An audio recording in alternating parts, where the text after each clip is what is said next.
to episode 65 of Checkpoint Chat. Matty reminded me. Matty's over there. I did.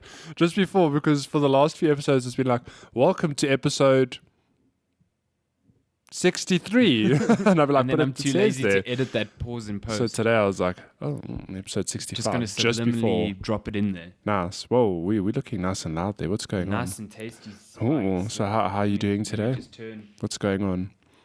Alessandra's busy filling with knobs. Oh my. Oh my. Oh Fiddling with my. knobs. Whoa. Happy Saturday. Yeah. This week was a week. How was? Man, Tell me about your week. What happened? Fuck. So much happened. Just so much work. Getting requirements via marketing details. I can't go any further than that. Oh, is it confidential? Yeah. It's like when you see something that's meant to be an advert for something that you're working on, and there's things in that something that don't exist in real life yet. When Good times. When you told me about this, my immediate reaction was, imagine what it must be like to be a developer at E3. Oh, fuck. I mean, wasn't there a report a while back that the Anthem peeps were those people? They watched trailers and shit. They're like, that doesn't even exist in the game yet, or the builds we have. So what the hell's actually going on here? Or like, it's not even part of our like design fucking document. That was you. What I wonder the most is like, someone at the studio had to have built that demo. Yeah. So like, how did you build put the them demo? in a room and they were like, work on this demo in secret? But I mean that happens. Did you watch that God of War documentary that came out a while ago? I still haven't actually. I need to get to that. Oh, well, I don't know if was it in that I saw it, or if I read it somewhere. Building their E3 demo took a long time. They put, I think it was something stupid like a year into that 10-15 minute demo, and then after that they were like, okay, that looks great, now we need to build a whole game Around that, yeah. Like, how are we going to make a whole campaign? And it somehow came together, but man, I think that. there was a Kotaku article a few years back which spoke to a bunch of studios about the time that goes into making E3 demos. Yeah, and it's like people think, oh, why aren't we getting gameplay? Like, why aren't we getting a 10-minute gameplay look? Why aren't we doing this? Why aren't we doing that? Or like, why is it pre-rendered gameplay? Why is it not played live on stage? People don't realize how fucking hard it is to take. Firstly, because games aren't developed like you're doing every level in its absolute detail. You don't develop it from A to Z. No, it's like when people say, oh, the game can be played from beginning to end. It's probably just like maybe like very early artworks, a lot of placeholder stuff. Yeah. So to get this little like vertical snippet that is meant to represent the final bit of the game and that just works in that capacity is so insane. hard. Yeah. And not only that, I think people don't understand that when a game's out, like it's actually published, whatever, it's very easy to just take some game recording software or whatever and be like, here's the game. But, you know, there's a whole lot of stuff that happens before the final product that there are bits missing. And you're right, like, things don't happen from A to Z. And it's the same for movies, actually. Do you think they shoot the movie from, you know, the opening scene to the ending scene? Oh, no, definitely not. One piece of trivia I found very interesting is that, was it Captain Marvel? I think she recorded her scenes for Infinity War before she recorded for Captain Marvel. Oh, which, wow. can you imagine, like, you're still kind of learning the character, but now you have to, I don't know, act as if you've had your own movie already. Yeah, People know who you are. Like, you have that It's so emotional weird, attachment to a character that you haven't actually like had a scene with before. That blew my mind. It's like a pick your own adventure book, but you're just starting in the middle. Whoa, what happens now? Yeah, exactly. Did you ever read those? Turn to page 35. Yeah. Of course, who didn't? I think there was a Goosebumps series as well. Yeah. Those are the ones I remember. Those books screwed you over, though. It's like, turn to page 35 if you open the door, or turn to page 38 if you hide under the bed. Yeah. Like, I'm hiding under the bed. It's like, you hide under the bed and you die. I'm like, what? This is the Dark Souls of it is the reading. logical choice. Why would I die? It's like, you hide under the bed. You've given yourself nowhere to escape. You fucking idiot. And it's like, turn to page 50. Turn to page 50, it just says, you died. And eventually you get to a point where everywhere you're turning, you died, so you have to like go back a few choices. Yeah. I enjoyed those books. Though. Yeah, it was a good time. I mean, they were a complete nightmare to read, and some jumps didn't make sense, but good times. Yeah, good times. Were you turning to the wrong page number? Sometimes, yeah. They're like, open the door, and it's like, you are in the graveyard. Like, what? Yeah. How did I teleport you? Interdimensional portal, damn, yeah. This book. Yeah. Head of I'm actually reading a book on Control, essentially. Oh, Control, what a game. You haven't played much of it yet. And I probably won't for a while because review games. You've been so busy. Yeah, I watched a video, Digital Foundry's video, like breaking down the ray tracing tech, and they were talking about how even without ray tracing, Remedy implemented the system for shadows that doesn't exist on any other platform right now. So it's like next gen shadow tech and then ray tracing. Oh shit! So it's like it's pretty fucking that game. So I can play it. I'm fortunate that I've got an RTX card now. I'm playing it high detail, fancy. Everything. I tried to stream it this week. Oh hell no! So I put it on. I was like, cool. Gonna stream this, and then I go live, and I had some tech issues. The resolution was wrong, and I couldn't figure out what the hell was going on. Eventually, I got it right though. It's like cool. I got full HD ray tracing happening. I look at my frame rates on my stream, and it's like 5 to 10 frames per second. I'm like, okay, this isn't going to work. CPU and GPU are just being hammered. But then I was like, okay, well, I want to stream it, so I'm going to play with. So I switched to DirectX 11 mode, which for those of you, DirectX 12 is ray tracing enabled. Yeah. So I went to not ray tracing. I was like, damn, you can see the difference. Oh yeah. It's like just seeing it one after the other. It's like, okay, it's way prettier with ray tracing. So it's like seen as the killer app for ray tracing at the moment because it implements it everywhere. I'd actually love to see it side by side, but when I went from on to off, I was like, oh, okay. I made a choice. I'm like, I'm not going to stream this game. Like I played about an hour or two, and I was like, cool. I'm going to chill and enjoy it with pretty visuals by myself. Oh, yeah, right, because you haven't finished it. Yeah, I haven't finished it, Yeah, I guess if you were finished, you could be like, cool, I'm just going to stream this. I'm just going to do it. Okay, fair enough. You see, this is what's cool about working for yourself. You can make executive decisions like that on the fly. It's like back to Counter-Strike for me. Let's do that. Oh, God, fucking God. And I did, but... Addictions. Why did you watch any of the international last week? Yeah, I watched plenty. So last Sunday, did a race, okay? Got home just in time. Me. Oh yeah, we both. I always forget. I'm like, were you there? You're like, yes, I was there. I'm like, okay. Got home just in time for the first match of the final. Oh yeah. Watched the first match, Meepo. Am I right? Yeah. Good God, game. It was like Meepo players. I was hyped because that game, it looked like either team would win. At one stage, it was swinging like. At one stage it was Liquid, and then one stage was OG. It looked like OG was dominating that match. But before that, it was like Liquid were like they were supposed to win, and then OG like nope. Like the game swung, and it was like, oh my God, OG are going to win, and Liquid came out of nowhere. It was like, wow. Yeah, they were just cool, fuck this noise. What a game one. Yeah. I told Lenska I'm going to have a nap. I slept for like 2.5 hours. Rest in peace. Woke up in the last game, and it was lunchtime. I was, okay. Yeah. Yeah, that happened. OG lost that first game, and then they basically just steamrolled the next three. Like, they weren't even... It didn't feel close, like, at all. Someone... I swear I saw a tweet or someone saying that they've never seen a team that thrives more on losses. Yeah. I think they I mean, I'm not big enough into Dota anymore to know like yes or no, but the thing seems to be that they'll lose, but then they just come back and they demolish. They did that like, in figure almost out their every team. series. Like their series against EG, they also lost the first match, and against LGD, they'd lost the first match, and then they just... Like, they didn't just beat them the next two. They fucking destroyed them. Do you think they do it on purpose, or it's a thing of, like, they just figure out the team? I think they figure it. I think what OG's strength is they have such skill with so many characters in the roster, and their meta shifts. Like, that was the problem. They figured out in that first match that Liquid was relying on Tidehunter and relied on Windrunner as well. To the point where eventually Liquid stopped choosing Windrunner in the final match and just gave it to OG because and OG's drafts were just like so different all the time. I mean, they even chose an IO in their last match. Almost felt like they were just fucking around. But what's his face? No-Tail is the best drafter. Yeah. No. He's a very good IO player as well. Did he play IO? Yeah. I think. Did he play IO?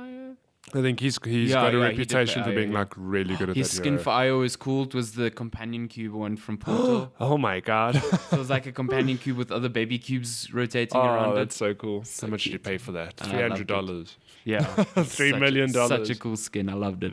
I I did love how at the beginning of every match, it was just the commentators admiring all the players' different skins. It's like a fashion show for Dota. Do you think that those players get given those skins or they actually buy them? I think with the amount they play, probably just buy them. Yeah. But the international is a good place to showcase that. It's like, we have No Tail with this fall's latest attire for Aya. Look at those companion cubes. Little companion cube. Oh, it's so cute. Look at Rubik's cloak. He's wearing Dolce & Gabbana green. I think there was someone was, I think it was John Michael saying years ago when they started allowing the community to make their own, like submitting their own the workshop skins, stuff, whatever. Yeah.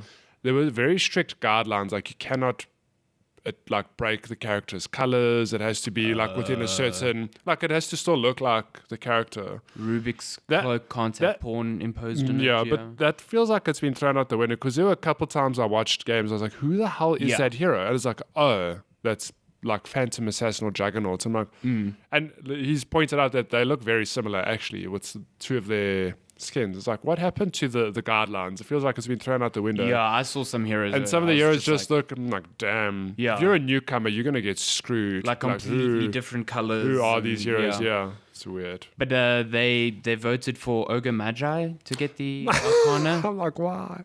I think it was Ogre Magi. It was him. He was up against Wind Ranger. Yeah. Which I Wait, is it Wind Ranger or Wind Runner? Wind Ranger. Where the fuck's Wind Runner from? I think it's a Warcraft 3 thing that copyright, so they had to make it Wind Ranger, some nonsense like Sylvanas the Windrunner, no? Sylvanas Windrunner. So I don't know. On this week, people are hating us. Classic people are just like these fucking idiots. Let's talk about fashion more. Let's talk about Gucci coin more. Gucci, yeah. oh my.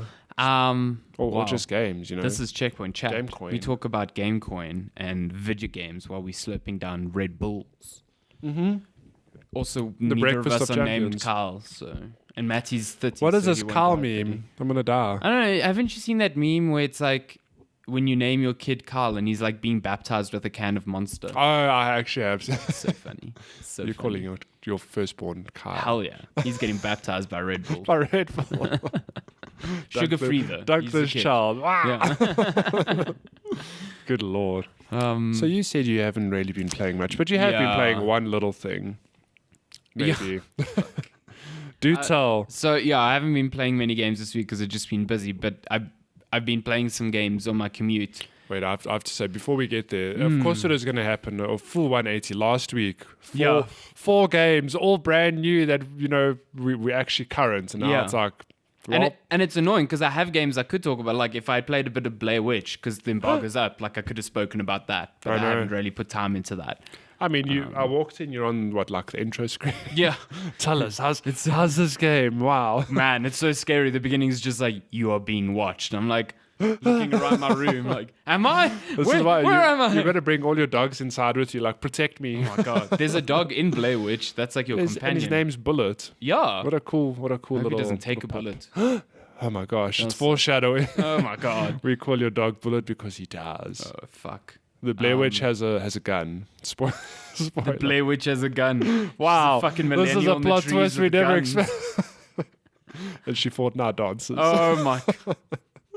That would be a real horror game. That would be a horror. You're running around these dark woods and you look up into a tree and it's just this fucking demon flossing or something.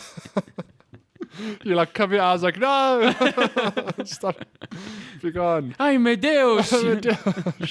Okay, so not Blair Witch. I kind of want that to be the Blair Witch game. I need that in a GIF. Someone make a flossing witch, please. Oh my God. It exists. Like a flossing necromorph from Dead Space or something. Good Lord. So you haven't you've played 5 minutes of Blair Witch, but you've been playing something else on your commute. I've been playing a Gears of War game, just not Gears of War 5, which is out next week. I've been playing that Gears of War Pop. Yeah. Pop. You know, Pop is in those lifeless toys that I actually have quite a few of. You do? Yeah, I do. They're very cute. You chose the good ones, though. Yeah, got Joker from Persona. I got that. Oh, I got the liquor thing from Resident Evil. Oh my. That asshole. Vegeta, the best dad from Dragon Ball Z. Over 9,000. Kakarot. Kakarot. Carrot cake. Kakarot. Yeah. Yeah, every time he calls Kakarot, he's just saying carrot. Carrot cake. Carrot. They should have dubbed that. They should have. It's like, carrot, how dare you beat me? What is this? I love Vegeta so much. Anyway. And Funko Pops. Yeah, Gears Pop is a mobile game that is licensed by Pop Figures, Which in the Gears of War universe. Let's set the stage here. Okay, was it a year or two ago to E3? I think it was 2017. Where I don't know, there was some big like it's a new Gears announcement. You're like, oh my god! They did like 3 Gears announcements all at once. But you're like, wow! And sorry, Gears is like the manliest of manly really franchises. Like you don't get more dude bro than Gears. It's these massive. Well, it's changed now, obviously, but it's for the most part the original origin of the series, like dude bros in like big armor, bro size fist, 20 like, feet. Yeah, okay. And then they come out and then now it's like a new Gears game. And everyone's like, wow, Gears Funko Pop. Which Yeah. it's like, okay. And it's like these 2 little Funko Pop, and instead of chainsawing their heads off, their heads just go boop, boop. It's like the most anti-dude bro game.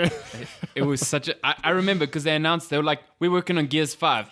Yeah. And then they're like, we're working on a Gears Tactics game, like a XCOM Gears. I was like, fuck yeah. That's cool. And then they're like, we got one more, Gears Pop. It's like, What? Yeah. this is horrifying. That's everyone like awkward claps, like cool, Cool, yeah, cool. Like nothing against the game. It's just funny because the franchise is like It's- really this strong, Yeah. rugged, like It's such a weird... Yeah, it's like if Death Stranding had a Funko Pop spin-off game. Funko Pops at P. That might actually... Oh, for fuck's sake. Do you think they'll make one? You know, I've got this little toy from China where it looks like a little... It looks like porcelain, but it's not porcelain. And it's of this little like Chinese guy in the stance of peeing. And if you pour hot water over him, I don't know how it works. There's no like hole on top of him or whatever. But if you pour hot water over him, the little spout of where he pees, he just pees. What? So do you think they could make a Death Stranding Funko where you pour water Over him it and he pees? and he pees? He pees, yeah. It's actual sorcery. I want a Funko Pop of just the baby fetus thing. No, it's so weird. That whole baby feet And thing I want is it weird. to be a special edition where it's actually a lights little up. figure in like gelatinous glue. So I can like shake it and it goes. Oh my god! And the baby goes. Yeah. like that Metroid amiibo, which is squishy. I want that. Oh, With the that'd Death be Stranding quite baby. Cool. Death Stranding baby amiibo. Yeah. Death Stranding coming to Nintendo platforms. Death Stranding baby is the last character coming to the Smash Bros lineup. Oh my god! Can you imagine? We've already got Snake in Smash. There's a relationship there. So Yeah, they didn't give Snake a booty. They'd give the Death They Stranding gave the baby Death- a booty. Oh man, no! Tell us about Funko Pop. Oh my Gears. god. So have you ever played Clash of I have Clash? Clash Not of Clash Clans. of Clans. Clash Royale. I have not.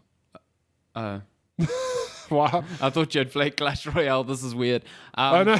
Am I getting the game right? Anyway, so Clash Royale, if I'm not messing up one of 10 Supercell's 10 billion successful games, was like a tower defense card game. You like had 3 lanes, and you would you'd build up mana over time or power or whatever, and then you'd play a card, and that card would be translated into a unit on the field, and they would be automatic. So they would wherever you place them, they'd go into that lane and they'd engage enemies as they go and whatever.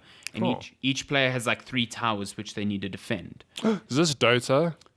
Yeah, kind of actually. Yeah. Basically. So Gears of War Pop works in the almost exact same way. Each player's got 3 things they need to defend. It's like 2 turrets and your player. And then you've got 2 lanes instead of 3. And then units that you place on the field, and they all cost different types of mana. What is different is that the 2 lanes which you can go down, they've each got like waist height cover because this is a Gears of War game. Of course. So some units have a little like wall thing in their portrait, so that means they take cover. And other units don't have, so they ignore cover and they just go down the middle. Oh. And taking cover is important because if you hold both pieces of cover in a lane, it allows you to place your enemies further up the field. So I can spawn my enemies much closer to my opponent than he can.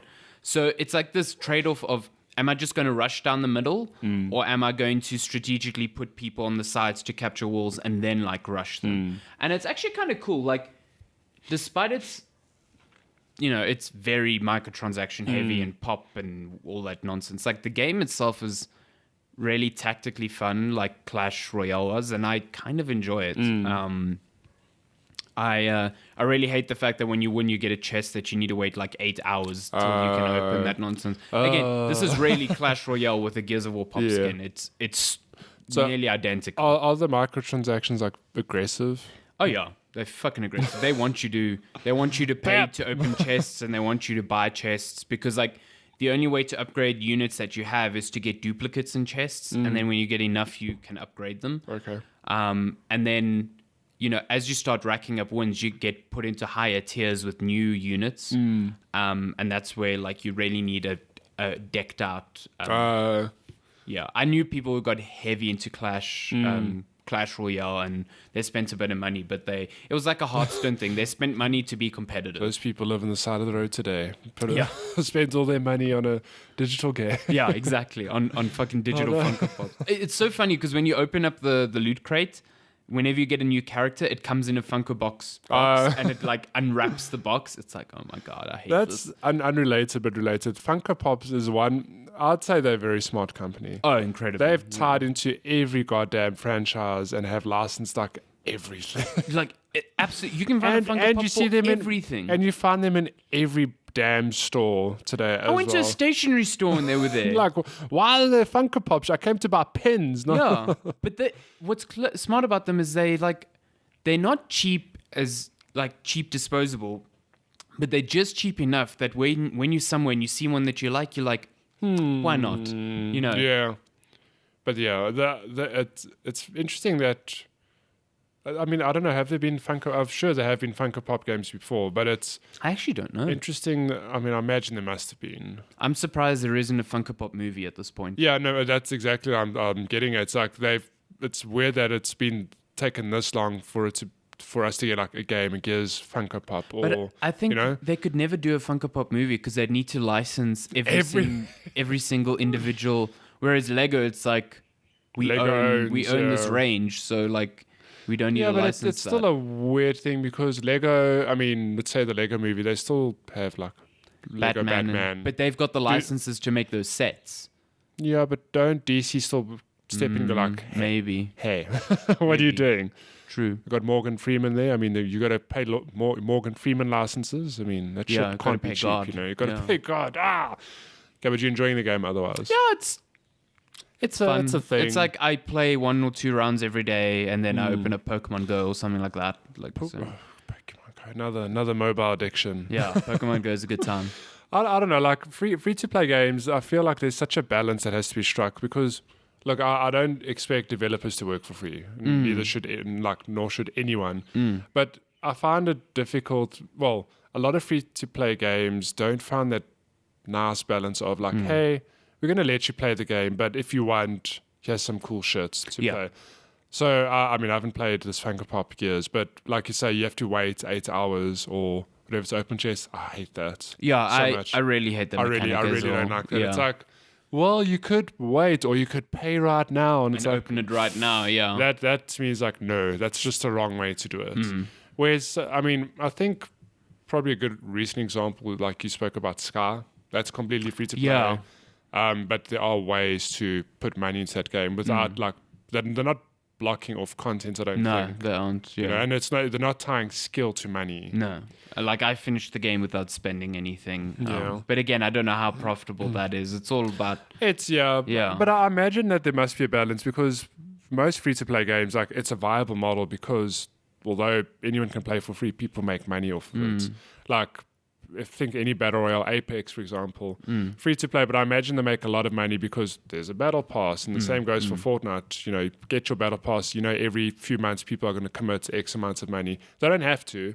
I know people like at my office. There's with Fortnite, for example, when we were all into it back in the day, we all had battle passes, except one of my colleagues. He refuses. Like, I'm not interested. Yeah, and I'm like, that's fine, but you know, it was a good thing. Like, there's a nice balance of that free to play. Yeah.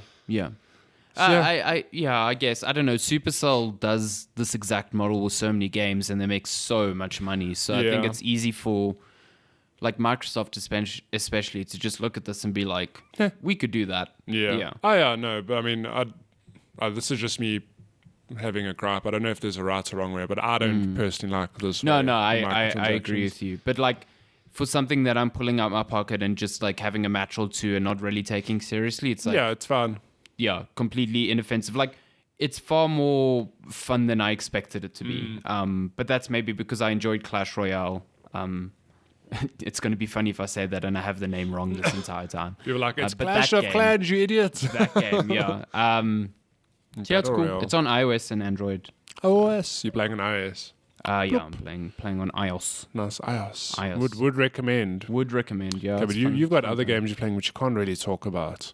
Well, yeah. Maybe. Can't. Perhaps. Yeah. One may or may not be related. Well, games that I can play and have yet to start playing that I can't talk about. Oh boy. Yeah. You're going to tell us? No. Tune in next week to find out. What have you been playing? I have finally started playing a long overdue game that I should Ori have got. and the Blind Forest. Oh man, what a... Yes, I can't believe I put it off for so long. I know.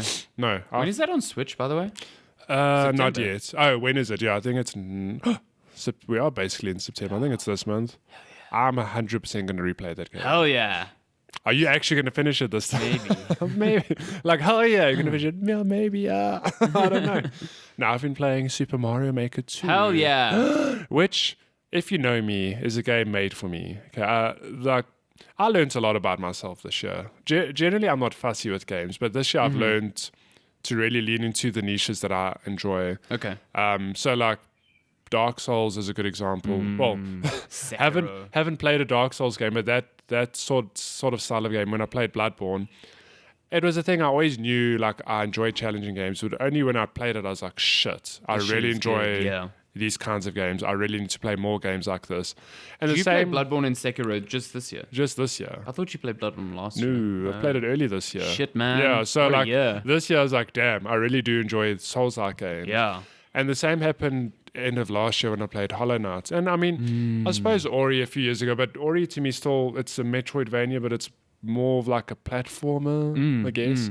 But when I played Hollow Knight, I was like, shit, I really enjoy Metroidvanias. And then I played... hard Metroidvanias. And then the same with Celeste this year.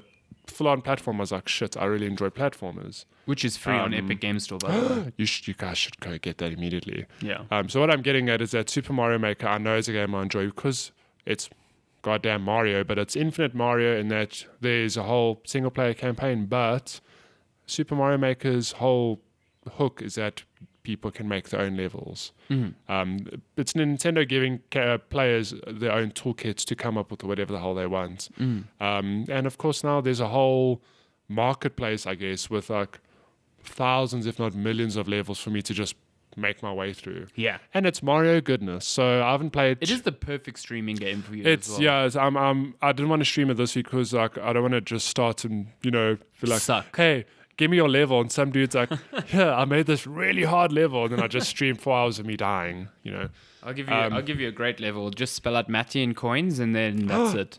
I cannot wait to make my own levels. Hell yeah. You should buy a stylus for the Switch now. Oh, no. No, I'll use my finger. Maybe. We'll see. So I've only played about an hour, 2 hours. I've dabbled a bit with the campaign and the not multiplayer, the online. Campaign's good. To be honest, I'm a bit surprised that it's not... So this isn't me blowing my own horn, but it's not challenging for me. Yeah, it's not that challenging, yeah. But I am surprised at some of the levels, because I imagine it's like a complete newbie playing the game. And I think some of those early levels must be quite challenging, actually, because they're not... if you're really good, you'll make your way through them. They're quite quick, but some of them have layers and... Like puzzles as well. Yeah, there's quite a few things to do. I was like, shit, that might be a bit challenging for a newcomer. Yeah. But they address that by giving you the ability to alter a level if it really frustrates you, which is really cool because like Lenska's the sort of person I think would enjoy this game because even if she doesn't enjoy the Mario bits, I think she would find some joy in designing her own levels. Definitely. I think so. I do like that there's the ability for her to play a level like, shit, this is too hard. I'm just going to erase the parts I hate, or give myself a power up, which is really cool. It's Nintendo do that. They're good at telling players like, yeah, if you want to challenge, it's really hard, but don't worry, we've got an easy mode for you. So I played a bit of the single player. I've only done maybe 15 levels. They're all really good. What I like is that they teach you. It's like Nintendo almost giving you tutorial on. Things you can potentially do when you make your own levels. Yeah, it's not like here's how you build them. It's like it's sort of like inspiration. It's really clever, and they put spins in it. So, for example, I mean, when I think of Mario, the typical thing is to get from point A to point B. But some levels put interesting restrictions on them. Like you can only finish a level if you do or don't do this. So that's a new thing for this game. Is that a new thing? Yeah, it wasn't in the previous one. Okay. So, but it's clever because then it gives people a lot of there are more ways to be creative. Like you don't have to get to the end; you just have to collect 100 coins or something. So one level, for example, says you can't finish this level until you collect 30 coins. Fuck that level. That was the one with the 4 rooms. Yeah, with the 4 rooms. level. But it's clever though because it forces you to do something, And I mean that's just Nintendo showing you like this is what you could do, and I can only imagine how people are going to twist that. I mean, like another level, it's filled with these little. Are those hooks new, by the way? Those little. Yeah, they're new for this one. Okay. Yeah. So you get little hooks you can swing from. That was a fun level. And then there's a level that says you can't finish it if you touch one of these hooks. That was such a... Oh, no, wait. I'm thinking of the level where it's like you can't finish this level if you jump. Oh, no. Not that one level. was tricky. Okay, I haven't done that, but there's a level, for example, where the restriction is you can only finish it if you haven't been caught by one of these hooks, okay? Which you think like that should be easy, but then the obstacles in the level are these hooks like moving along conveyor belts, swinging up and down. It's caught by them. Yeah, it's a clever way to be creative.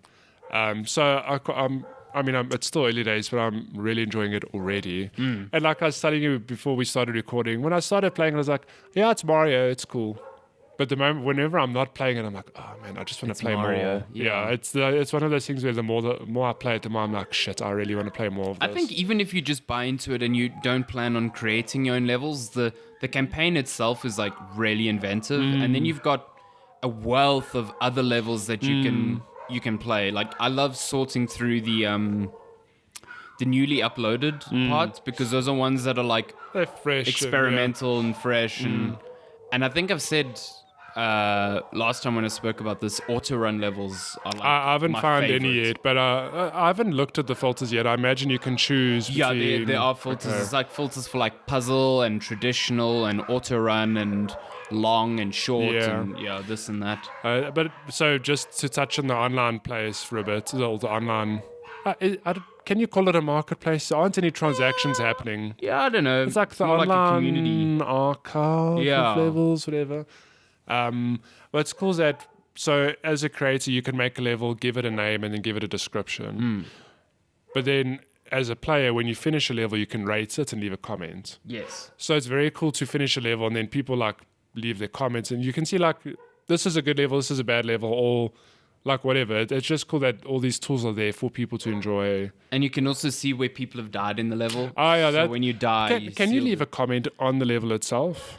Because I played like 3-4 levels, let's say, and I feel like I'm sure I saw some comments. I'm like, can you leave a comment when you die somewhere? I can't remember if you can, so I'm not sure, but it seems like something that would be there.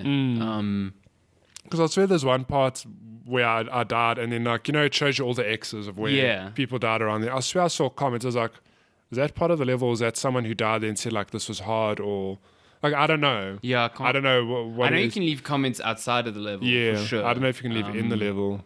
I just like it because it's almost like it reminds me of when you played Super Meat Boy, and then it would play back. When you finally beat a level, play back all your attempts at once. It's like seeing where everyone else has died. It's like, okay, I'm struggling here, but a lot of people struggled here. Yeah.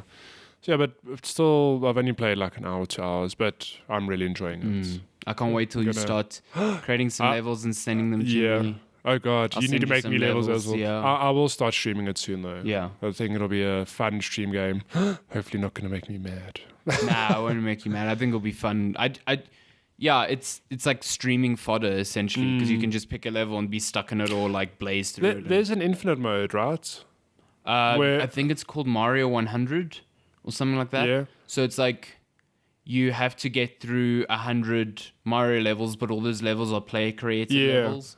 Yeah, but you've only got finite lives. I'm not wrong in saying like there is a mode that just feeds you level. Okay, Yeah. cool, I haven't Mario, tried that yet. I think it's called Mario 100 or something like that. Yeah, that's so cool. it's great. Yeah. I mean, yeah, just like I can't. It's hard to explain, but just when you play, it really shows you how creative. Well, I suppose if you're a listener and you want to find out more, just go watch some YouTube videos. It really like breaks like what you come to expect from a Mario game, what people come up with. It's just cool that Nintendo. I mean, I know we had a Super Mario Maker 1, but it was on the Wii U, so yeah, not enough people played. That game, I mean on the 3DS as well. But although it was good, I think it was the wrong and sort of like I had reservations about that first one, like because I reviewed that first one, and there were things in that first one that were fucking stupid. Like the fact that you needed to, you had to unlock. You had to unlock elements as you went on. I was just like, that's ridiculous. Like, just let me create. No, now I have to create levels and keep uploading or keep playing ones until you can unlock.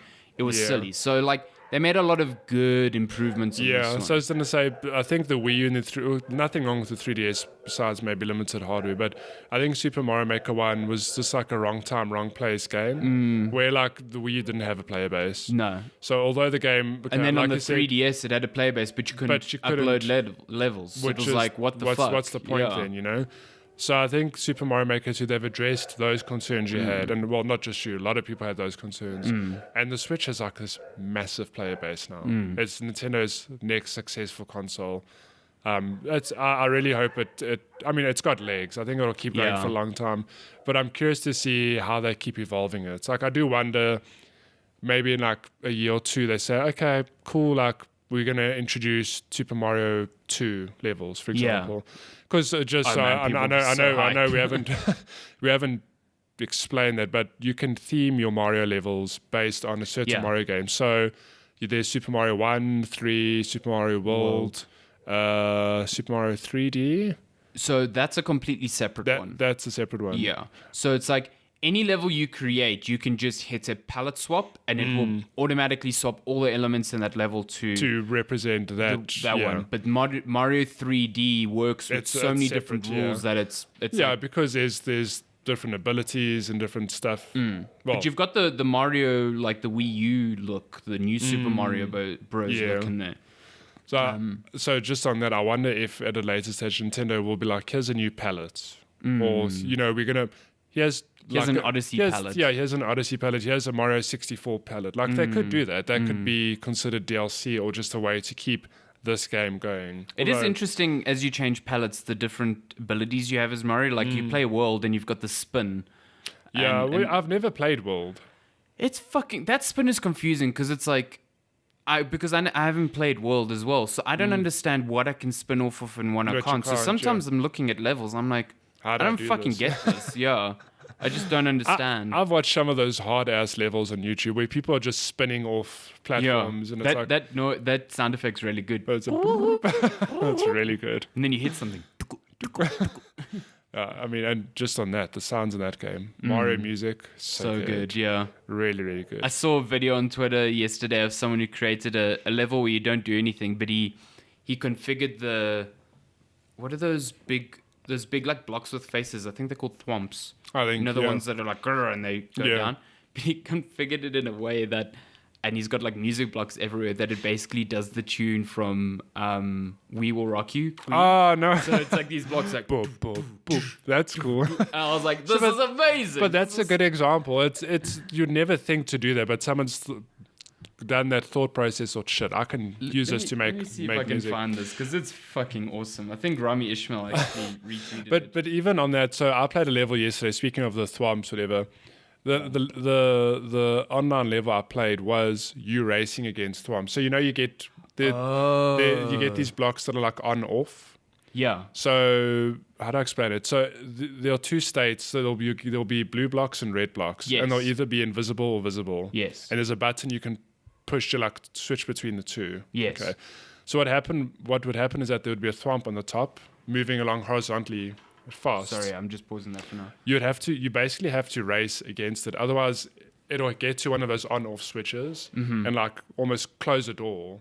and So you've make you gotta, fall like, off the level. sprint. So you're sprinting against it. Oh my god! But it is so clever. Like things like that blow my mind. That And the thing is, like, someone has to finish the level to upload it. So there is definitely. I mean, some people are assholes and they put in invisible things like so that they can complete it and you never will. There's a YouTuber I watch called Video Game Donkey. He loves platformers as well. He's done a couple of these Super Mario Maker 2 levels. Of videos on the game. There was a level done by Game Grumps, I think. Oh, okay. Where it's like this hard. You start the level, you go down a pipe, and you do this. Like there's a whole lot of platforming and shit, and you see him like dying again and again and again and again, and then he's like, "What happens if I just walk past the pipe?" He walks past it, and then there's the finish right there. That's amazing. Like that was funny. You get shit like that. It's so good. There was an article on Kotaku a while back about a guy who had designed a level in the Wii U version that he had spent about a year trying to complete because it was like a lottery. It was like a slot machine. There was like a 1 in 100,000 chance that this thing would drop in the exact way that it needs to for you to complete the level. So he had because it was automated, he just left his Wii U running for years waiting for it to complete. And then when it finally completes, it gets published. And it's like complete rate, 0.0001%. It's just like, these are the two extremes of Mario Maker, but those are the things. Anyway, here's I the... don't know if they'll be able to hear it. Let's see. Gonna put it we're real gonna put loud. it real loud. You can even point your mark there. Okay, here we go. That is so cool.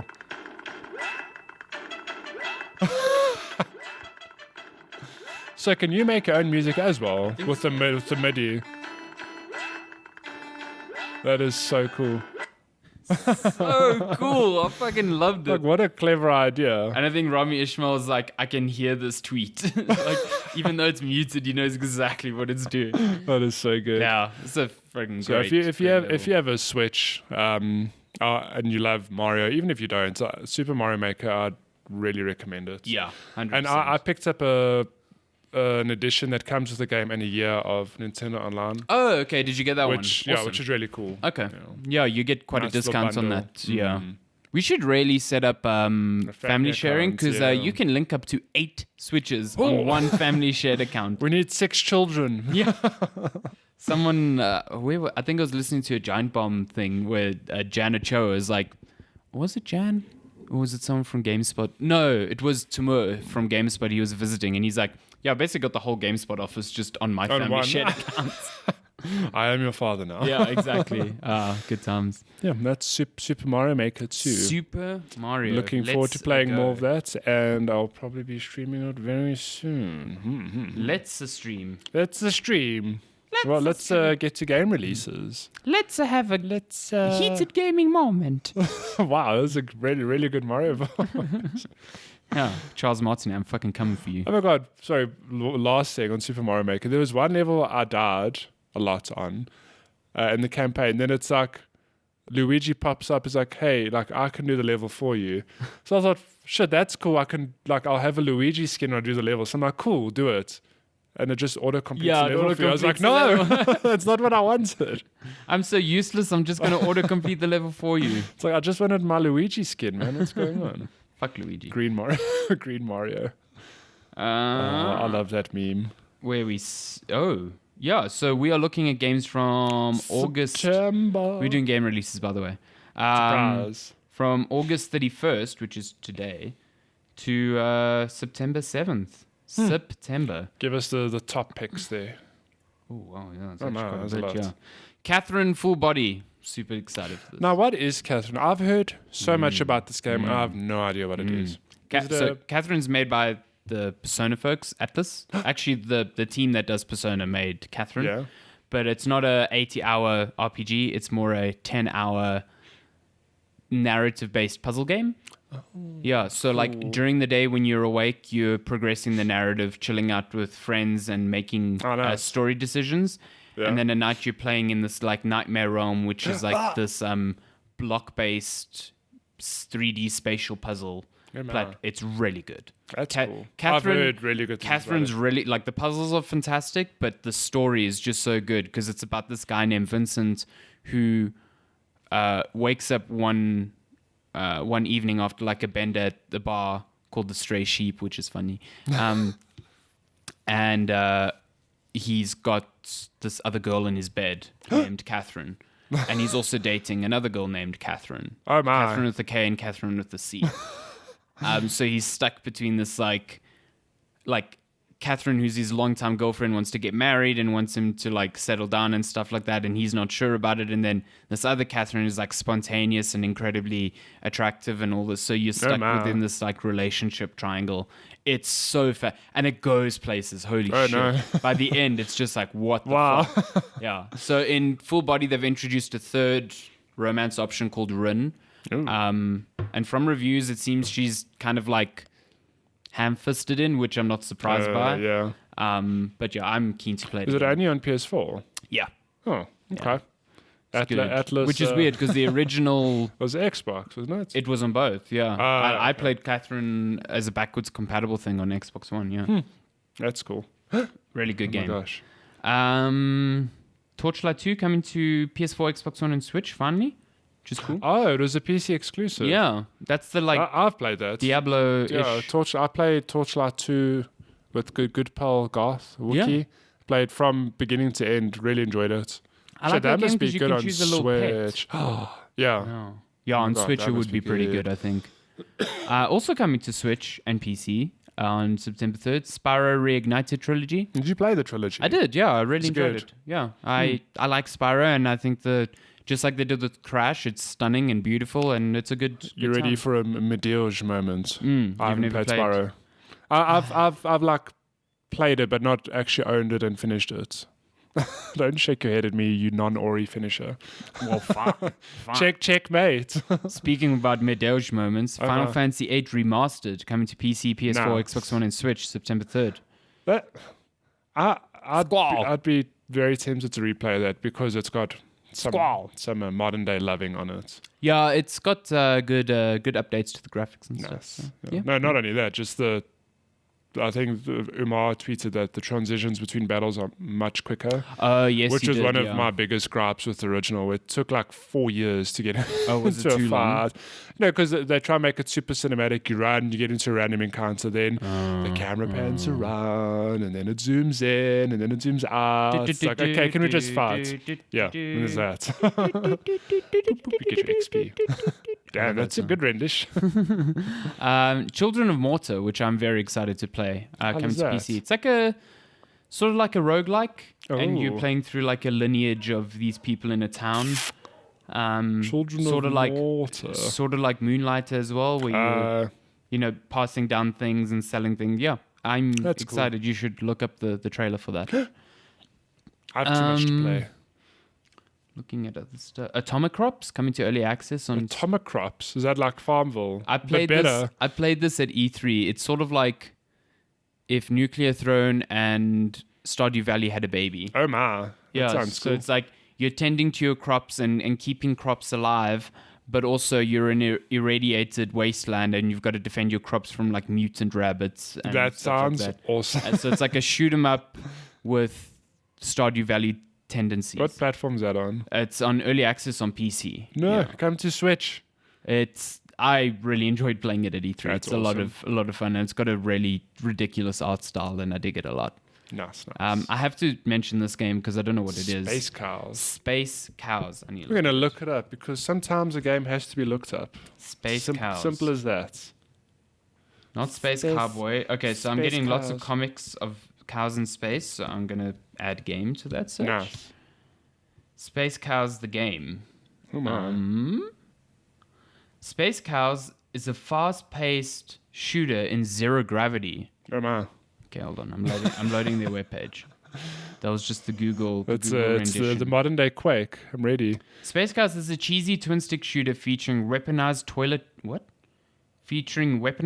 plunger. That doesn't make sense. Okay. And intense zero-gravity combat. Shoot, dash, and wobble in slow motion to save cows and lay vengeance upon an evil corporation. The Milk Corporation?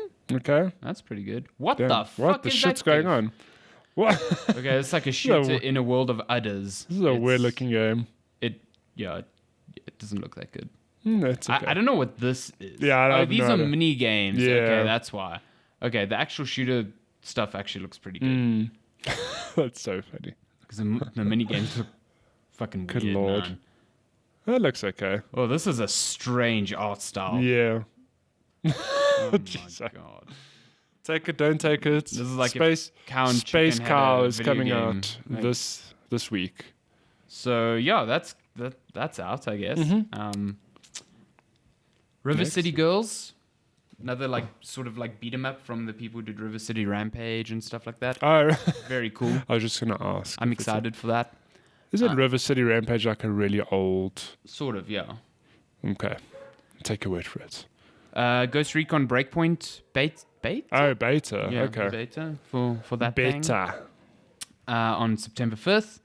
NBA 2K20 on September 5th, which is the next thing to be Basketball. embroiled in microtransaction. Oh no. Because 2K a while back was like, we don't view microtransactions as gambling. And in this thing, to open up loot boxes, it's literally a fucking like, Oh my god. what are they called? A one-armed bandit. What? The slot machine. Slot machines, yes. It's a one-armed bandit. Is that what it's called? No, that's like a nickname for it. Think about Really? it. Yeah. The one because it's One-armed stealing from you? bandit. Yeah, it's Oh, one-armed that's pretty bandit. close. It's basically a fucking slot machine, so I don't know where they're getting like it's not gambling. It's Good lord. the most synonymous image with gambling in the world. It's in the game. Okay. Yeah. The release of the week, easily. Creature What? in the Well. What the hell? Hell yeah. Do you want to That's explain cool. what Creature in the Well is? Is that the pinball one? Yes. Oh, we touched on it last week. It's like Dungeon crawler. dungeon crawler, pinballer. but doesn't look like there's combat. It's more you More using a ball to solve puzzles and shit. Yeah.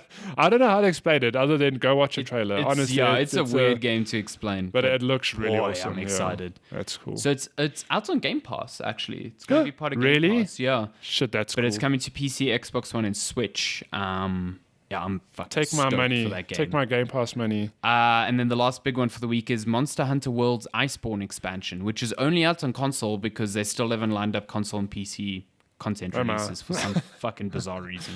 You played Monster Hunter, right? Very briefly. But yeah. But I think that's a game I would enjoy as well, but I cannot commit those hundreds of hours. No, not in Actually, Counter-Strike. also out on September 6th, if you buy the more expensive version, is Gears of War 5.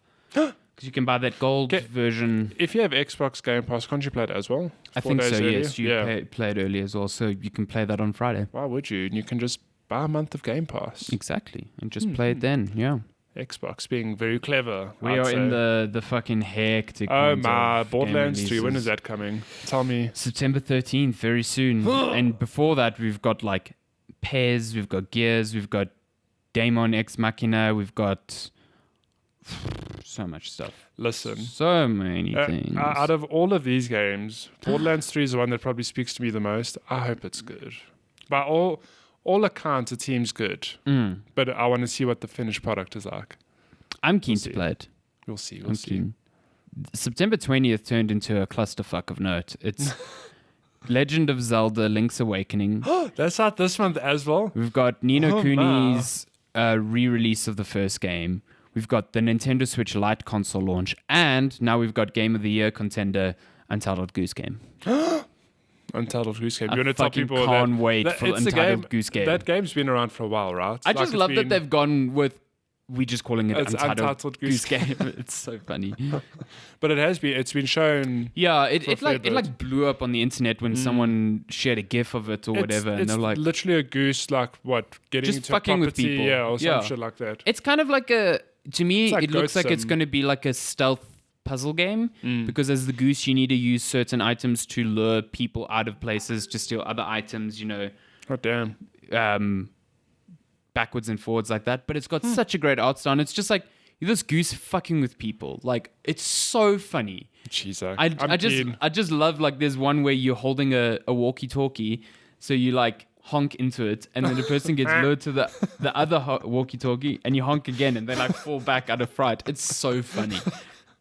Give us your best goose impersonation. And it's like the trailer starts with like it's time to honk. Oh, Oh, it's so good. Listen, I live very close to Zoo Lake, and especially going to summer when Geese. Oh my God, you just hear, We have a family that lives on like our roof here. That oh, yeah, comes I've in the seen. morning. One time I was waiting for you over the road. They're just sitting on the roof like, hey. Yeah, exactly. It's so funny. Like, leave me alone. I'm sleeping. When this game was first being like shared a lot on Twitter, someone overlaid it with the sound effects from the first Metal Gear Solid. And it's fucking perfect. It's like the and this goose just running away from this guy. It's so That's good. amazing. Metal Gear Goose is the Metal game Gear we Goose. deserve. Except when you die, it's not snake, it's goose. Goose! No! Hiss! Game over. Good Lord. I can't wait. That's out on September 20th on PC and Switch only. God, this is a busy month. Busy. So Did you much. see the picture by News Hound Nibel on... No? It's so good. That account. How do you think this dude gets all these He's inside fucking scoops? so good, man. So he was, after they announced it, he just tweeted this photo because now it's on the same day, Link's Awakening and Untitled Goose Game. It's just this photo of Link passed out on the beach and the goose like honking at him. That's so cool. It's so good. I love it so much. That's awesome. Why are you so zoomed in there? Yeah, I have no That was idea. weird. Okay, should we get to some of that gaming news? Some good news. Gaming news. Segment brought to you by our non-sponsor, Non-sponsors. Red Bull. Yeah. I'm Unofficial empty. Sponsor Red Bull. The wings we need, but we don't deserve. What's going on? This week was a fucking clusterfuck of a week in Wow. terms of bad news, put it that way. No. Like, I'm not going to get into specifics because like this shit's still being reported and all of that. But like gaming sort of had its like Me Too moment this week. Oh, yeah, I actually haven't. I remember seeing one or two tweets. I haven't looked into Yeah, it. Though. But it's all these now game developers coming out. Yeah, Okay. it's like Zoe Quinn, who you might remember from being a big player in the whole Gamergate debacle. She basically relayed a story about her being physically and sexually abused by a prominent game developer who worked on Night in the Woods. Oh, did she do that this week? Yeah. I Oh, think is it that was what this week or started the last story? week. Okay. Yeah, it was that, and then it just, like it should, give other women like the courage prompted to them come almost, forward. yeah. Yeah, and it was just story after story after Shit, that's story, hectic. and just fucking appalling. Like, just horrible. Yeah. Absolutely horrible. And it wasn't just abuse stories. It then morphed into this thing of people relaying the stories of being treated really badly at work. Okay. The it's not typical just like, sexual game- abuse. It's just yeah. like abuse in general. And it's like for a lot of people that are, really revered in the industry. Like, That's you see, hectic. I'm cautious to mention names specifically because it's all allegations and still being reported. But I can say that in these instances, I believe the victims because they sound incredibly plausible and like almost entirely expected at this point. So That's sad. it's fucking horrible. And I know the guy from the Night in the Woods and Zoe Quinn story has been fired from the studio already. What was he doing now anyway? I don't know. No.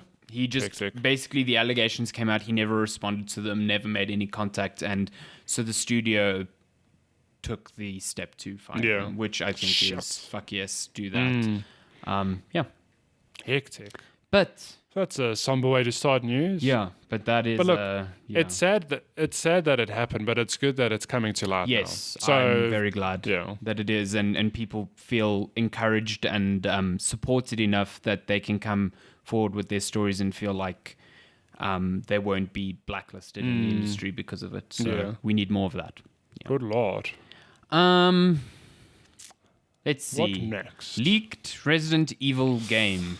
What does this I look like to you? don't know how I feel about this. So apparently, there were some leaked images, and it shows 4 characters, which leads people to speculate that the next Resident Evil is going to be a co-op game. Which I've seen a lot of people say stuff about Outbreak. Is that an existing game? So Outbreak, if it's the Resident Evil I'm thinking of, was a game that came out, was it PS2 back in the day? I don't know. Which Okay, it was either PS. I imagine it was PS2. I relate to you in these matters. You are much more knowledgeable. This is no. Okay, well, this is my very limited knowledge on it. I think Resident Evil Outbreak was a PS2 game. Okay. That relied exclusively on multiplayer. I think you could play 4 to 8 people, and you play through a campaign with these other people, and at any point you could be bitten and turn into a zombie. Apparently it's really good, but a bit ahead of its time because what was online play back then, I guess in PS2 area. In PS2, sure. Yeah. And there was no voice communication. Fuck that. No way to really So basically the Nintendo Switch. Yeah, basically. So, but as far as I know, that game is actually really good. Just a bit ahead of its time because PS2 era, how do you multiplayer on a PS2? Yeah, you could, but it's not the ideal thing. It wasn't as pronounced as it is now. So, but this news makes me I'm cautious because Resident Evil's had multiplayer games that have been god awful. Operation Raccoon City. So Operation Raccoon City was apparently real fucking hot garbage. Okay. Yeah. It was I didn't even know it was just a co-op shooter. It was like a shooter. third-person shooter. Yeah. Yeah. So if it's that, I'm not keen.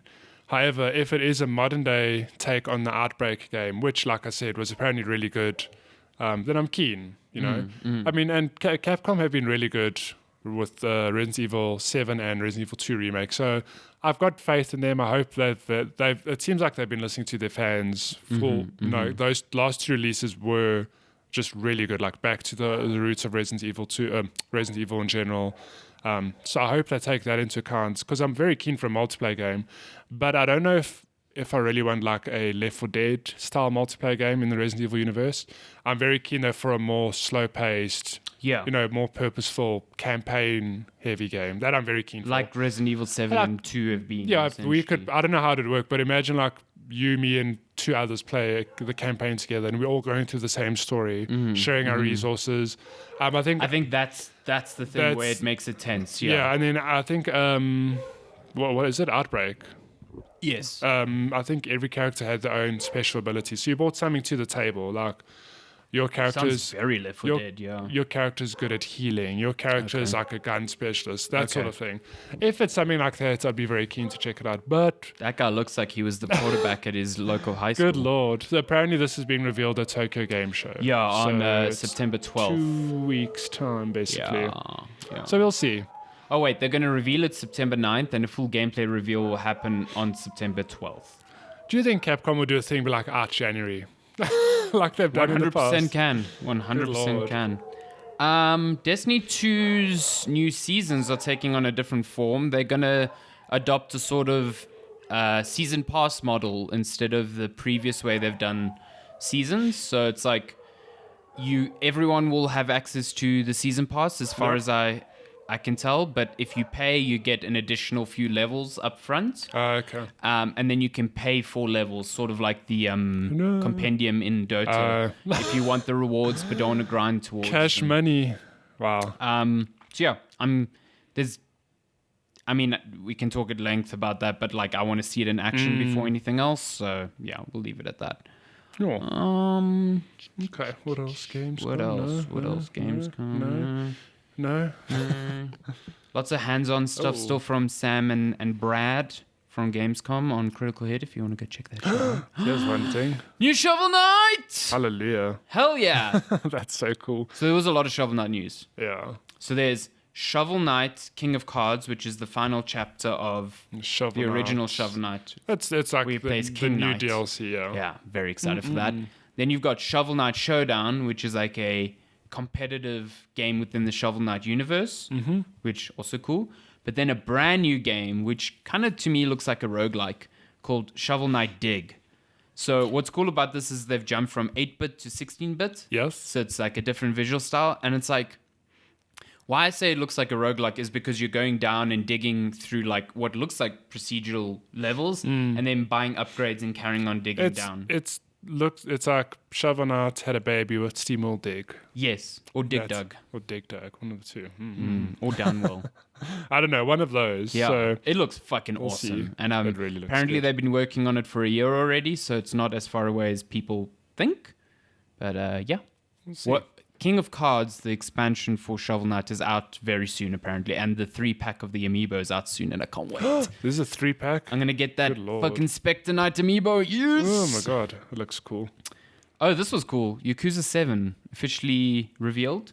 Also officially turn-based. Yeah, I was gonna ask because Yakuza's it's an action brawler. It's just an action brawler. So now it's turn-based. What's funny is that they revealed this during April Fools. They're like, Really? April Fools, check it out, this concept with Yakuza as a turn-based action game. No ways. And now it's like a real actually- fucking thing. wow, It's that's amazing. So the screenshot that they put out looks so much like Persona that I was like, Yes. Yakuza Persona, I'm fucking into it. Man. I'm so into that. You're like, I'm ready. Give it to me. So it's going to be a whole new hero and a new style of gameplay because they wrapped up the story of Kazuya Kiryu in Yakuza 6. So Goddamn. this is like a new That's a lot of frontier. Yakuzas. This is some good news. Yeah, kind of. sort of. This Telltale Games thing is weird. So Telltale Games got bought by a company. Well, their back catalog and all their assets got bought by a company called LCG Entertainment. And that company says they're going to make sure that the remaining Telltale games are kept on sale and work on projects that were being worked on before the studio closed down. The Wolf Among Us too. Cool. The weird shit is like some former Telltale game employees have been contacted and will be hired on a freelance basis with the chance to get full-time hired. Wow. It's like, what the fuck are you doing? What's going on? What, No. what the fuck are you doing? Shame, those poor employees already have PTSD. Exactly. Jeez. They never got severance. They never got paid. They lost their medical aid like within a few days. Some people like had just started. They had relocated for this job, and now you're like, Nah, we'll hire sorry, some of you fam. on a freelance basis. Yeah. Fuck off How out of here about with that no? shit. Nah. No, So when people are like Telltale Games is revived, fuck off. Yeah. No, it's not. Good It's not. lord. Get out of here. Anyway. Darksiders 3 and Batman Arkham Knight is PS That's Plus a good games. PS Plus That's a lineup. good PS Plus month. I've never played a Darksiders game, but Darksiders 3 Oh. is the one you play as Fury. Fury, yeah.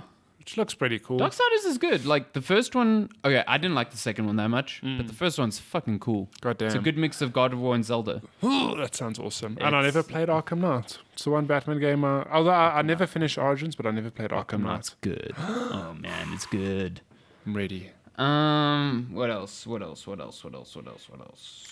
Oh, there's just a lot of Gamescom news. A lot If of you missed Gamescom it. stuff still coming out. Gosh, what's going on? This is something. We're just skimming through news here quickly. Yeah. Oh, Because Ninja got a multi-year deal with Adidas. that's really cool. Like, good on him. This poor guy gets so much shit for like leaving Twitch. But he's I'm like, doing good things. He's living his best Can't life. wait to get Gamer Ultra Give the dude a Boosts. break. Here's some new what? Gamer Ultra Boost. Here's some unexpected news. We're Yeah. getting HD remasters of the 16-bit Lion King and Aladdin. Wasn't this Lion King game like incredibly difficult? Notoriously difficult. Yes, very difficult. So it's going to come to a new generation of gamers and At the end, piss them off. At the end, do you stand on Pride Rock and just go? Yeah. Well, because it is 16-bit, it's more like a digital rock. Beep, beep, beep, beep. It's like those like really hard to hear Pokemon noises from the Game Boy. I played the Lion King game. I don't recall finishing it because I didn't own it. I remember playing it at a relative's house. I just remember it being very hard though. I remember and playing I played the Aladdin Aladdin game. one. Yeah, now that I think about it, I don't remember where I played it, but I did I remember play both. Aladdin being difficult as well. There were way more guards in Aladdin than in the movie. There were like Those 4 million. fuckers killed you with Good that sword. lord. Modern day remakes, not remakes, but you know what I mean.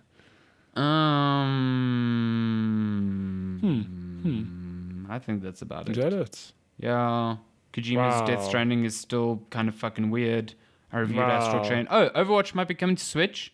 That's cool. I don't see that not happening. It's Yeah. been rumored for a Yeah. long time now. It's just weird though because haven't Blizzard been saying that they are like potentially revealing an Overwatch 2 at BlizzCon this year? Yeah, and I don't know when you say Overwatch 2, I think a lot of people. I mean, I was one of them. I was like, how can we have an Overwatch 2? Like Overwatch 1's 3 years old now, which Is isn't it that- only 3 years old? Isn't Yeah, it more? it's no. I think it came out in 2016. Holy crap. Okay, even if it was 2015, it's only 4 years old. Mm. It's a bit soon after to like rehash an online multiplayer shooter. They've been struggling lately, haven't they? Like, I mean, they introduced role queue and now it seems to be better. But Overwatch, I think it's in the good books again with the community because role queue seems to have fixed a lot of problems. Yeah. But when they say Overwatch 2, I honestly envision like a full campaign-based game, not multiplayer. But I mean, that's just the only thing I'd think. I mean, why would you kill a good thing? Like Overwatch is still has millions of people playing it. Why would you split the player base now so soon after? And Blizzard traditionally don't do games so soon after. True. I mean, StarCraft 1 was around for God knows how long before StarCraft 2 came out. And then same with Diablo 2, out for so many years before Diablo 3 came out. Why would you do Overwatch 2 like 3 years, I think maybe 4 years Activision after? is really influencing them. Pushing. Especially since Activision doesn't really own these marquee studios anymore. Like, yeah. I don't know. I really think that maybe there's an Overwatch 2 coming, but I don't think it'll be called Overwatch 2. It will be Overwatch something. Overwatching. Hopefully the single player game that we need because damn, lots of good lore in that game. There's a good universe in that game and there's such great cinematics. I'd love to see it fleshed out in a actual game, like a not multiplayer shooter. But if Overwatch coming to Switch is cool, if that's true. So I mean, it was basically because a case, an Overwatch Switch case was leaked on Amazon, and it like looks almost identical to the Diablo 3 case that came out when Diablo launched on Switch. So it's like, that seems, and it's been rumored for ages. Yeah. So there's another Mega Man collection coming.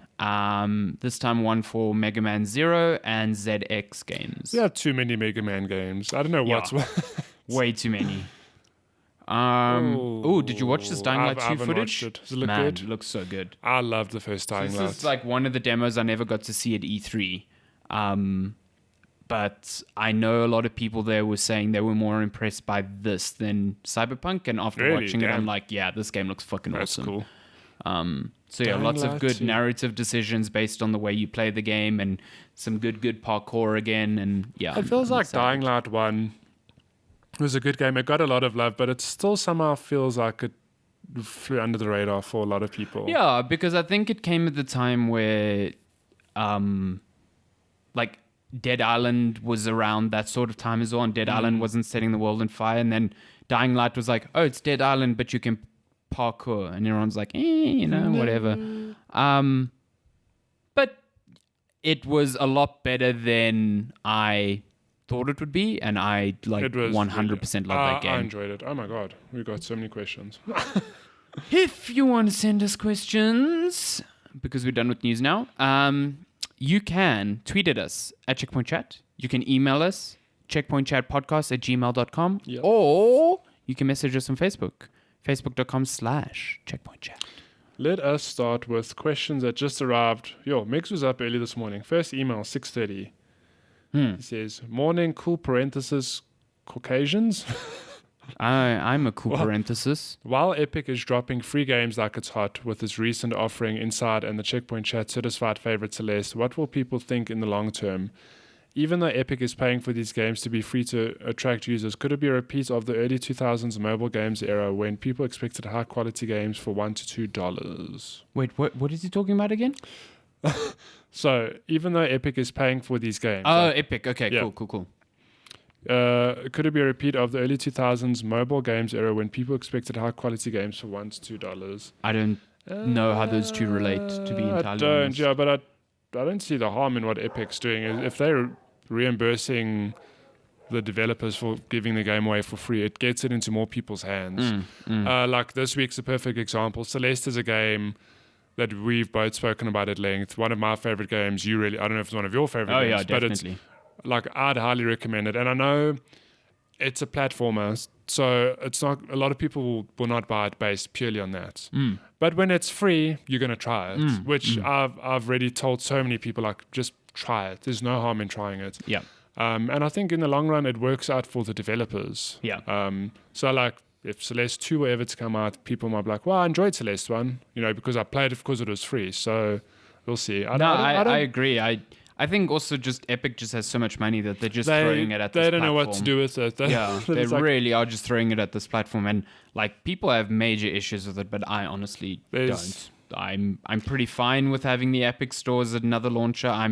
I'm fine with them paying developers for exclusivity deals, and I'm fine with other developers choosing not to go that route. I think if you're an indie studio and Epic is giving you the chance to cover your development costs for an exclusive, like, you don't really understand how tempting that is until you've been worried about a release sinking your entire company. That's simple. Yeah. I don't see the harm in the free game thing, honestly, as long as no one's getting screwed. And by all accounts, it doesn't seem like that's happening. It doesn't seem like it. It seems like the people who are taking the deals are pretty happy with them. So yeah, I don't, like, it would be a problem if Epic were like, hey, we're putting Celeste for free. And the Celeste developers are like, what? Yeah. Like, what? Wait, when did this happen? Yeah, and that's not happening. So, okay, this is a name. Guten Tag, Katzenflass, Pretoria, Cheddar. What do you think of the Epic Cheddar? Wow, okay, this ties into cheddar. the question as well. What do you think of the Epic free games spree so far? Have you become wary to buy anything just in case it hits the Epic free charts or gets a massive discount during the mostly weekly Humble Bundle sales? Not really.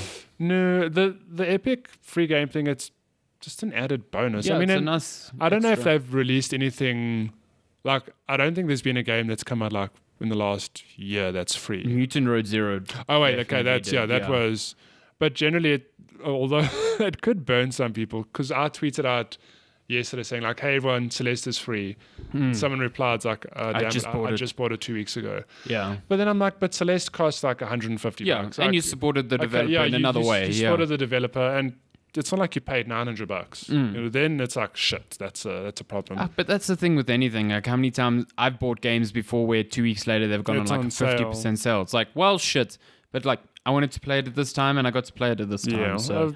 You can't predict these sort of things. But there's some fucking high quality things coming to that free service. It was Fez last time, now it's Celeste, and there was Hyperlight Drifter. yeah, Inside is out now as well. God damn. Inside's really good. I think it's worth just having an Epic account and just adding them every week. Yeah, dude, I have so many worry, Slime Rancher back in the day. I did us a favor and I added Celeste to our. I got an email. It's like, thanks for your transaction. I was You're like, what transaction? Like, what's going on? Medeus. Next question. Hello, Cholton, Peston comrades. I love a comrade. With UB Plus on the horizon, EA Access finally hitting the PlayStation like Snoop Dogg in Heat, and Square Enix still pondering about it. Could buying games go the way of Blu-rays for the collectors, while games are essentially rented out via a game subscription service that is paid monthly yearly? How does this impact the game backloggers? Is it time to let it go, embrace the rent game, possible future, or be an adult and consume the goods you already have? Yeah, definitely consume the goods you already have. Yes. I haven't backlog. bought anything on a Steam summer sale for years now. I've same. stopped because it was like, I want to play this, I'm buying it, and I just never get around to it. So, yeah. No, play your games. But I think all these streaming or these subscription services are just warming us up to streaming services. We'll get there. It's going to be a thing. I mean, already it's like Xbox Game Pass. It's like, hey, this month these games are leaving. This month these games are coming in. It's like, it's a Netflix model. It 100% is exactly that, except you're not streaming the content, you're downloading it. But I mean, at least what I'm grateful for is that they're not completely removing the ability to buy a game. Oh, yeah. No. So if you like a game and I feel like, well, oh shit, it's leaving Game Pass, I want to keep it, I'll buy it. But I get what Megs is saying, you're not getting a physical copy. So, yeah, and for some, that's definitely always going to be a thing. Like physical collections, people still do that with DVDs and whatever, and that's why they still sell them. Yeah. But what in like... But like my convenience factor, like I said the other day, I haven't bought a single Switch cartridge. Yeah, my Super Mario Maker was a Switch cartridge because I had a voucher. That's the only reason why I would have bought it digitally. I think the only one I have is for Labo because obviously you need to have that, yeah. But I mean, I do think in 20, 30, 40, 50 years from now, when the Xbox or PlayStation or whatever, for example, is dead, not dead. Or when we've died from President Trump nuking I know. or something. What if I'm like, I want my grandkids to play Super Mario Maker 2. You know, I have a physical copy. And then the service is dead. What if I want them to play Celeste, which I have digitally? This Nintendo doesn't exist anymore. But what are the odds of you having the hardware to play it on anyway? I'm keeping my shit. It's like when people talk about, oh, I want to play the original Super Mario Brothers as it was on the NES now. It's like you need to jump through so many hoops to get that shit working unless you've got Even like on a CRT TV, and a working NES console. Like, so it's really for the hardcore few. Most people will be fine with an emulated version or something like that. So. So yeah, take from that what you will. Next question. Mix's questions all themed around that sort of thing. Happy day, chloroform packing children. Oh Jesus, no. Matthew, you're on a cruise with Lenska somewhere in the Pacific Ocean. Not going to happen. Lenska's not hot on the idea of going on a cruise. Cruises suck. I want to be on one just once in my lifetime. So she says, we're not paying money for that. So I was like, fine, I'm going to enter every damn competition. I see. Okay, the question continues. Alessandro is at home trying to finish Ori. Back on the cruise liner, a waiter hands you a brown envelope given to him by a stranger. It contains a single page. Lenska grabs it out of your hands and reads it aloud. You have 48 hours to do the following or the ship will sink. You both This is why Lenska won't go on a cruise. You both gasp like fish. Lenska continues. There are 3 infamous people on board that you have to either befriend, throw overboard, go skinny dipping with. This is like the worst version of Kill, Marry, Fuck ever. The contestants are the following. Matt Thorson in cabin 60, Thomas Mahler in cabin 34, and Hidetaka Miyazaki in cabin 148. Your time limit starts now. Choose wisely. I'm guessing you don't know who any of these people Miyazaki's a dude who did Resident Evil, isn't it? No, who? Hold on. Hidetaka Miyazaki. Was that the Dark Souls dude? Miyazaki is, Dark Souls. Dark and Souls then dude. Matt Thorson is Celeste. Celeste dude, yeah. Who I don't know who Thomas Mahler? Thomas Mahler. Yeah, I'm not sure. Let me Google. Lenska hands the note back to you with a grin on her face. Meanwhile, Alessandro finished level 2 of Ori 1. That's amazing. Thomas Mahler. Oh, game director at Moon Studios, Ori and the Blind Forest. Okay. How dare you not know who he is? Have you ever read up anything on Moon Studios? No, not really. That studio is weird. They don't have a base of operations. Yeah, they're all they're located remote. worldwide. It's fucking crazy. I can't believe that it works. So I have to befriend one, throw one overboard, and go skinny dipping with the other. Ooh, goddamn. Okay, which one are you throwing overboard? This is easy. I'm throwing Miyazaki overboard. You're like, you make hard games. Let's see how hard it is to swim, bitch. See. And then when he goes down, I say, you died. What? Jesus. It's so easy. So dark. So easy. Okay.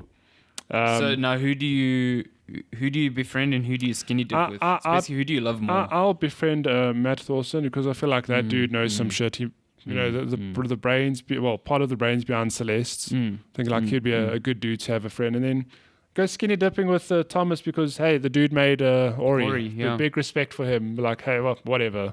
Let's go skinny dipping. I think that's a good choice, especially because Matt Thorson's got really long hair. So you don't want that long hair like floating around. Oh, no, in the water. Dipping. No. Yeah, it's a bad idea. Miyazaki's definitely going overboard. Yeah, Miyazaki's dead by now. It's like, hello. You like Dark Souls? How do you like it in real life? How about you roll off the ship? God. Last question. Bon dia, chuplu chacha. Wow. Okay. I like listening to podcasts while having lunch and dinner. Do either of you have a podcast listening quirk? I'm ashamed to say I don't. I just listen to podcasts while I drive. Yeah. I always listen to podcasts while I drive and sometimes while I'm walking to the office. I do have quirks where I listen to Giant Bomb's podcasts a lot and I love them. I especially love the Giant Beastcast, which is their New York office. I must say I listen to podcasts while I run as well. Oh, do you? Because it's something like I enjoy music while I run, which is cool. But there's something different about a podcast where you just completely focus on what you listen. Well, I completely focus on the conversation. And it depends on my mood, I think. Yeah. Depends on. But then, what I was saying, Giant Beastcast, Vinny Caravella there, whenever they do, at the end of the show, they have a segment for corrections where you can email in corrections. Goddamn. And he always does these little things. He's like, it's time for corrections. And I just like talking along with that because it's just really fun to say. So, goddamn. So there's your little quirk. I don't have nothing. Sorry. Don't you try and talk along with Greg Miller when he's introducing the show? I can never remember that rigmarole because, like, such a long even though I've rigmarole. heard it so many times, if you were to put me in a room and say it by heart, I wouldn't. Table. Yeah, I wouldn't know how to. It just We don't have a rigmarole. we don't. We just say this is checkpoint chat. We talk about You video you games. start hello. Hello. Hello, welcome to Checkpoint Chat. Okay, we have a question on email from good pal Zane. He says, this is a bit of a horror story. Okay, are you ready? Did you read this email? I didn't. He says, hey guys, hope you're both well and playing a ton of awesome titles. We are. My Guess question Warpop. this week is, what do you think Spider's preferred cereal is? As I reached for my box of Kellogg's this morning, dum. Oh, no. Rain Spider was waiting for me. No. And he sends 3 shock emojis. No, shock fuck face no. emojis. Well, based on your question, it's clear. Wait, it was a box of Kellogg's cornflakes. See, this is why my breakfast is in a sealed can where no rain spiders can get to. Unless they're on the lid. Don't even.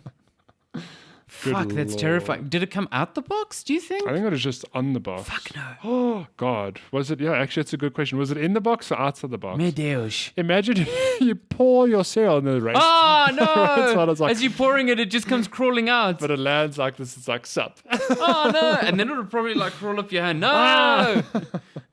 This is terrifying. God. Wait, what was the question? What do you think a spider's favorite cereal is? Oh, Fruit Loops. why Fruit Loops? Because it can get a different flavor with each arm. Each leg. There we go. It's so easy. That's good. I like that. So good. Trying to think of good cereals. There's so many. Frosties, because man, that's a Frosties. milky, sugary They're trip. packed with so much sugar. So much sugar. God damn. Fruit Loops is still the OG. Yeah, Fruit best Loops cereal. is fucking dope. I like the Milo ones. And those Milo ones are ones are cool good. because they're like scoops. So the spider could use scoops on his feet so he could float. Do spiders have feet? Well, they have them now. Have you never I've seen a just spider imagined with shoes on? 8 human feet now on Oh, a spider. dear God. That's like envisioning Kirby with feet. Oh no, Good it doesn't Lord. work. No, that is a terrifying story though. That Zane. is, yeah, How absolutely you're horrible. still alive to type this email, I don't know. And do you still have a place to stay? Because I would have burnt that house. Jesus. Speaking of, I like hardly eat cereal. I haven't eaten cereal In years. in a good long time. Yeah. But when I'm in the States, I always make a habit of buying a new box of cereal because the cereal aisles there are they are mind-blowing. packed with like everything. There's so many different types of cereal. It is unbelievable. Good Like Lord. everything. Oreo cereal, Captain Crunch, All of the things. Lucky Charms. Lucky Charms, yeah. Yeah, Lucky Charms is fucking cool. Good. Yeah, but Jesus, it's insane. yeah, you can get lost in a cereal aisle there. So yeah. You'll die. What if unrelated? When I've traveled, when Lenska and I travel to a foreign place, one of our favorite things to do, visit a grocery store and just walk up and down the aisles. Yeah, one at a time. You're like, what do these people eat? It's what do they fascinating, do? right? Yeah. It's like so different and so interesting at the same time. Last question Ooh. comes from John Michael himself. Michael. The man, the myth, the legend. He says, hey dudes, quick question. When is Matthew getting remnant from the ashes? I've put a lot of time into cultivating his Souls-like addiction. I'm not going to stop now.